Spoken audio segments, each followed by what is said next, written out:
So good afternoon everyone, and so we have lots of these new molecules, and there is some data, there is some no data, and these molecules are there for us to use in our patients.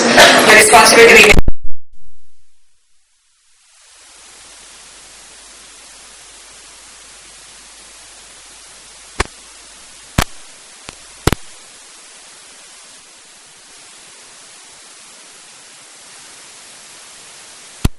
actually when we see tsunami, we really know the effect.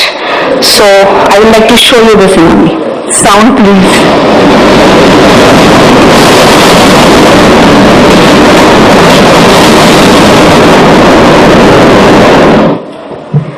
So the effect is not felt that much because diabetes is tsunami in slow motion. The tsunami happens, which happens in minutes. It is happening in years together. So we really need a disaster management planning needed also to deal with diabetes, especially in India, because all the time we are talking about young India, and if you see the WHO graphs which produce effect on economic development of these chronic non-communicable disease, India comes in the very dark red zone. So there are a lot of warnings, and with the new government we always feel they should take notice of this. With whatever WHO is saying, all we are saying, we just tell each other everything, but it should go to the masses and the government as well. Though we know everything about diabetes, it's a bad disease, difficult to control, everything, there are huge gaps between understanding of diabetes, there are gaps between targets and the treatment. There are multiple therapeutic options available for treatment, new drugs still pouring in every day, lot of unmet needs, understanding of type 2 diabetes increasing every day with new research, and many questions still remain unanswered. So though we progress, there are a lot of questions still remain unanswered. So there are a lot of gaps between basic understanding of this disease. We all know the targets, A, B, C, A1C, blood pressure, cholesterol, all three reduction, 55% robust reduction. We know steno-2 trial. We know statins, there is a robust 40% reduction. What about remaining 60%?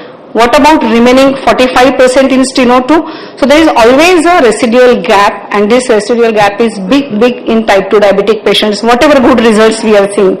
So still we don't know what is controlling and what is producing complications in our patients. So glucose control, we know A1C, but what about fasting, postprandial, variability? What about all these glucose parameters? Are we targeting them? Blood pressure, which blood pressure? Is it ABPM? Is it the night dip which is producing, whether it's systolic, everything? Cholesterol, what is beyond LDL? So there are lots of gaps which we don't understand. With the present medicines, there are problems. There are hypoglycemias, weight gain. Patient is taking 6 kilometers walk twice a day, perfect diet, and still patient is putting on weight, he's on insulins. That's a really frustrating situation for treating doctor as well as the patient. And we all go through at least 50% of the times in our clinics. Side effects of individual drugs, safety issue, cardiovascular risk, cancer we just heard. So there are a lot of problems with the present medications. So there will be a lot of Me Too drugs, obviously, because there are problems. So a lot of drugs in pipeline. A new drug has a similar effect as an already existing one with some difference. A Me Too drug may have a negative connotation or may be a positive one, if that is really a good. So we need to see. However, this is true. A Me Too drug always create competition, drives prices down. That's what we all hope. I don't know whether it really happens, and may emerge as a future better molecule with continued research. Coming back to this berberine, which I'm going to talk in next 10 minutes time, and this is a berberine. There are some trials, and it's actually derived. It was present in Chinese traditional medicine derived from plant alkaloids, available as a synthetic compound. How it acts? Almost similar to metformin. It improves insulin receptor expression. It also enhances GLP-1 activity, so it stimulates insulin secretion, activating AMP kinase intracellularly, also through GLUT4 glucose transporter, and upregulates LDL receptor expression that is slightly different than the metformin. So it has some effect which has insulin sensitivity, more insulin secretion, and LDL receptor upregulation. So what is this berberine? There are a lot of small research, lot of good trials done, maybe in the small number of patients. There is some data from about 3,000 odd number of patients as a meta-analysis. So there is something which I can show it to you. So these are the papers consistently presented in ADA for the last 5-6 years, and what it shows is that it's a traditional Chinese medicine, so it was actually checked from this traditional medicine, and what it shows are anti-diabetic effects. Different components were studied. In animal models, it increases glucose uptake by stimulated gut flow translocation and also the activation of AMP kinase. So the mechanism is complex, same like what complex disease type 2 diabetes. So different part of these medicine, Chinese, and the different components act differently. One component is synergistic to other components, so in the presence of one, the other one acts better. Typical of these traditional medicines like Ayurveda, these drugs work. Now another paper which again show that it's commonly used non-prescription drug, use human umbilical vein endothelial cells, and it with different concentration of berberine, dose-dependent increase in AMPK phosphorylation. Like metformin, it also increases uncoupling of protein too, and so is a decrease in the oxygen radical molecules, so decrease oxidative stress, so may be cardiovascular beneficials. Another paper, again it showed that studies, it was in animal models, but it suppresses hepatic glucose output. There is a direct effect on hepatocytes and improves insulin signaling in hepatocytes.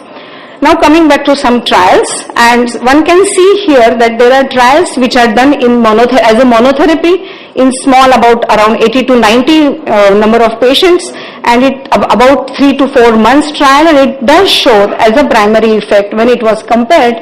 It like metformin, it has an effect on A1C, fasting, and the postprandial glucose.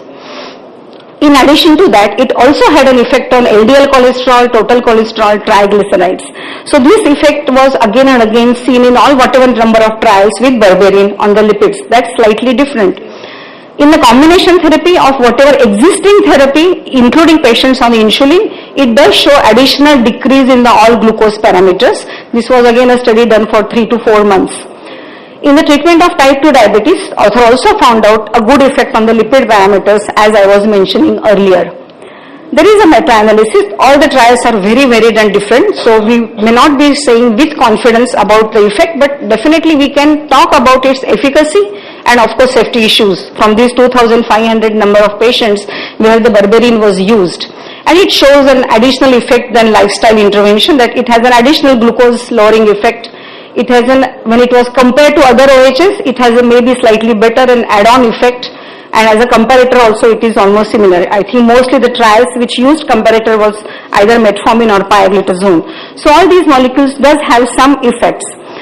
For the lipid, it was a very nicely designed studies and published in Clinical Endocrinology and Metabolism journal. What it showed was again about 116 recently diagnosed type 2 patient, 3 months duration, and compared to placebo, berberine has showed decrease in A1C, improves in insulin sensitivity, decrease in glucose parameters, and decreased in LDL cholesterol, triglyceride, total cholesterol, improvement in HDL.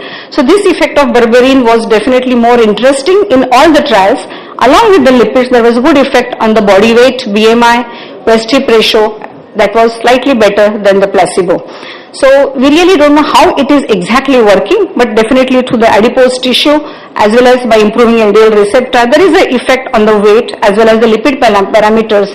Along with the safety, this 2,500 patient meta-analysis at least say there are some only transient mild side effect.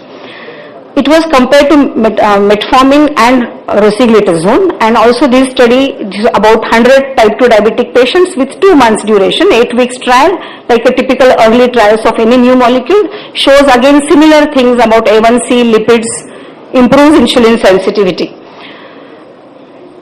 There was a very nice paper published last year in ADA. It's a very nice work done again from the Chinese investigator. What it shows that there are about 184 patients with non-alcoholic fatty liver disease and impaired glucose tolerance and some type 2 diabetic. 16-week treatment with berberine plus lifestyle intervention, significantly reduction in hepatic fat content compared to lifestyle intervention alone.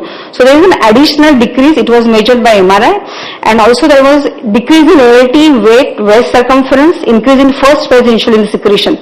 Pioglitazone also reduced ALT but not hepatic fat content, and this paper was again discussed quite a lot. There is a new interest in that liver fat content. We all know that liver fat actually is the beginning of all the problems in whatever pathophysiology or pathogenesis of type 2 diabetes.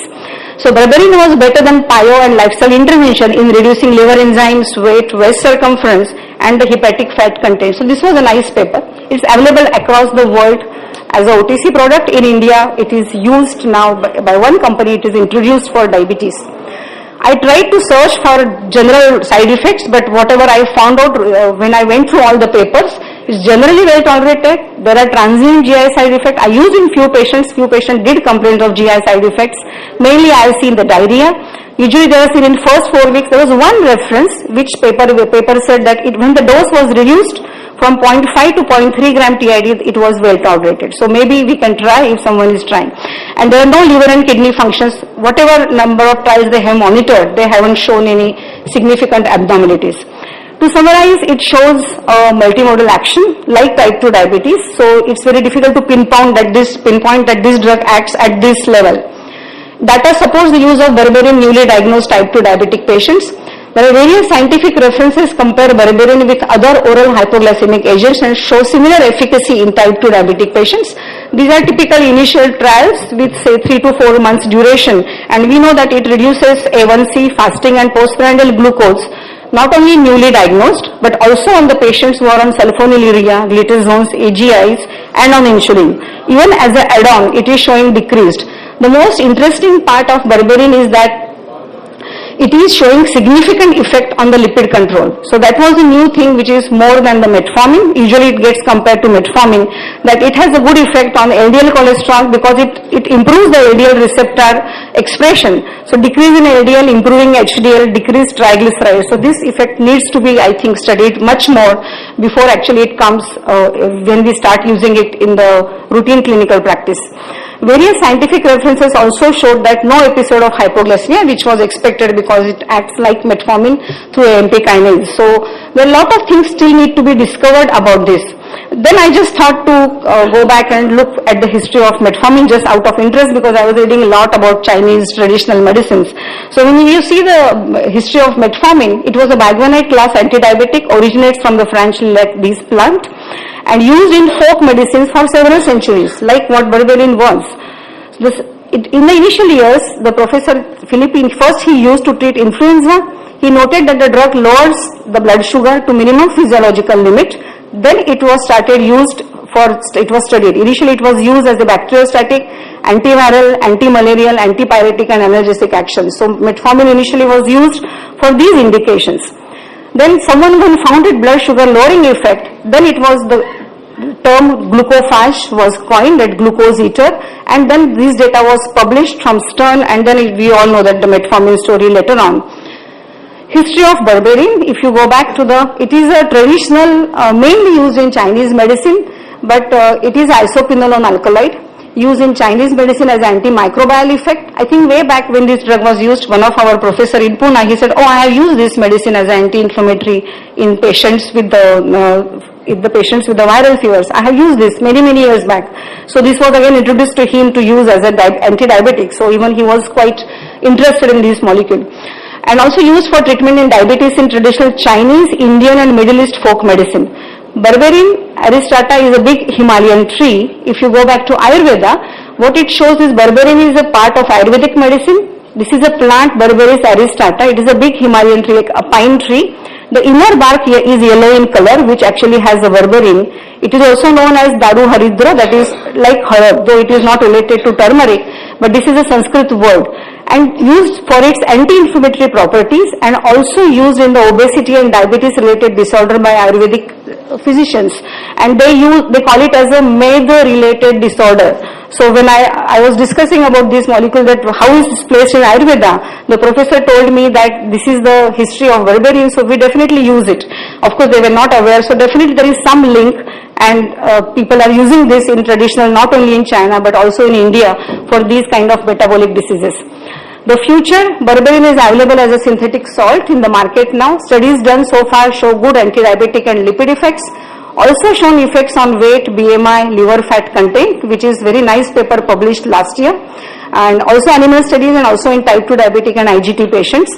To make it stand in clinical use, we always need more data from large number of patients for efficacy, as well as we need confidence values from a safety things, whichever it comes. Whatever number of patients we use, our confidence for its safety issues will increase unless we have a good kind of a data Otherwise, there may be a good properties of the molecule which may not come in the clinical use if this molecule is not studied in large number of patients. Practicing in today's scenario for a doctor is not easy. We need to know everything. Sometimes people think you are a god and that's very bad. If someone says, I think you should be away from that patient, that's what I feel. And so you need to continuously update yourself, the safety issues of the drug. There are a lot of medical legal issues, there are Clinical Establishment Act, and there are so many things.